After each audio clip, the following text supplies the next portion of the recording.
The ones you see right now are the only 5 survivors to escape the New World program. While technically no one really died, besides Chiaki, they still had to go through a killing game and come out on top. But what if I told you that someone was robbed from being up there?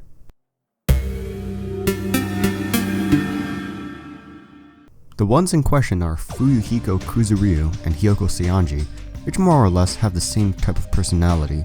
Both have massive tempers and distrust everyone except for that one character they cling onto. In an interview with Kodaka, the creator of the game, he claims the original plan was to kill Fuyuhiko instead of Hyoko.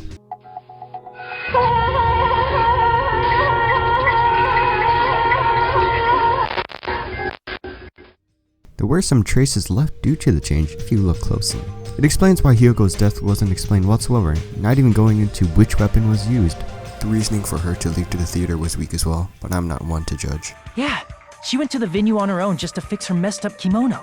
We also never saw her complete character arc as she died right after showing signs of change. More specifically when she saw Fuyuhiko cutting himself and at that party that night. I believe she was going to have a development similar to Ao Asahina, or Fuyuhiko, or Himiko, or even Shuichi, where one of their best friends die and have to move on in a stronger manner. You can tell from the way they are told to imagine what their friends would do in that situation that they would reflect and change their behaviors later on. I think when Hyoko quarantined herself is when the development would complete, as she would think about everything that happened and come out as a different person. But no, she only came out dead. Let's also not forget in the final chapter when they collected the evidence of a taller Hyoko, it would actually make sense for her to be there and disprove the photo. So with these points in mind, let's see what would happen if she did survive.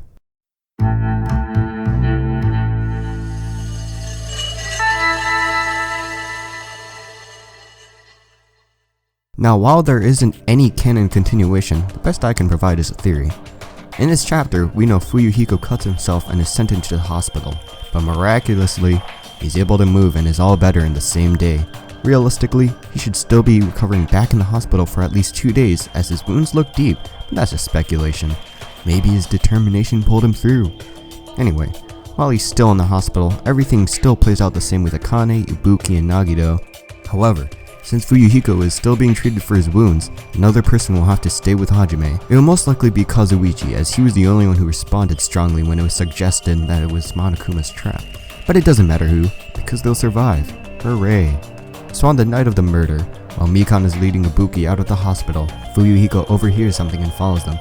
He then witnesses the murder, giving Mikan a good motive to kill him.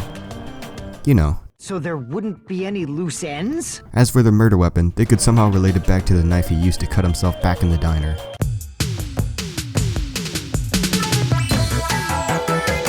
Everything else would run in the same manner and the trial runs smoothly, ending Mikan's run in the killing game.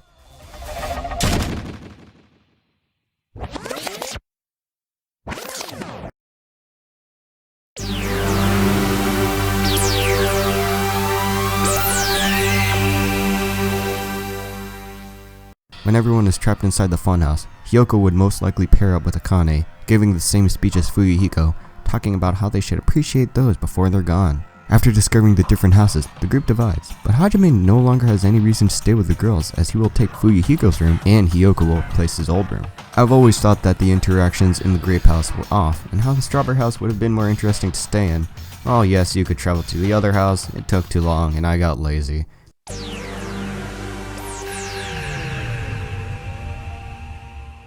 On the morning of the murder, since Fuyuhiko wasn't in the lounge, it would only make sense if Hajime was the one there. This turns from him randomly waking in the morning due to a loud crash, to actually experiencing everything necessary to understand the trial. Since Fuyuhiko only contributed by staying awake, which Hajime takes his place, and by checking the clocks, it would have been okay for him not to be there, as any character could have done that. Nagito still goes bang bang and everything plays out normally.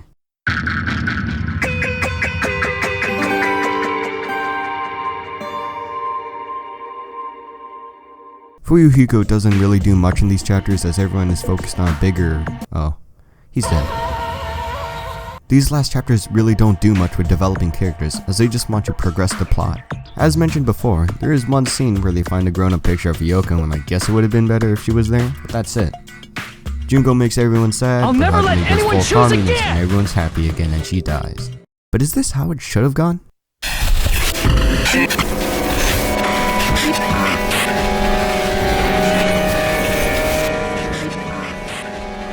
I've read up on a couple of threads and comments discussing if Yoko should have died or not. They all talk about how Yoko didn't get the full character development, resulting for her to become one of the most hated characters to exist. I think we would see a clear difference in favoritism if their roles switched. As stated previously, they both have the same type of character development and are quite similar. However, I think that the story should have stayed the same. In contrast to the main path, there are two other options. Either Hiyoko lives and Fuyuhiko dies, or they both live.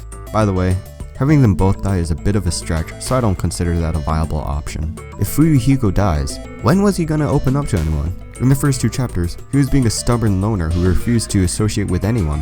Hell, you couldn't even do his free time events in this period. In chapter 3, he was in the hospital and you could only start talking to him in chapter 4. So in this hypothetical situation, the player couldn't have talked to him throughout the entire game.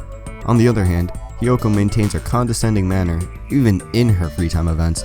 She was available from the start, and I don't think she was going to change that much anyway. Oh wait, that contradicts everything I said. On the route they were both saved, problems still arrive. But still, it isn't a bad idea as only Mikan killed them because they saw too much. It wasn't even part of the plan.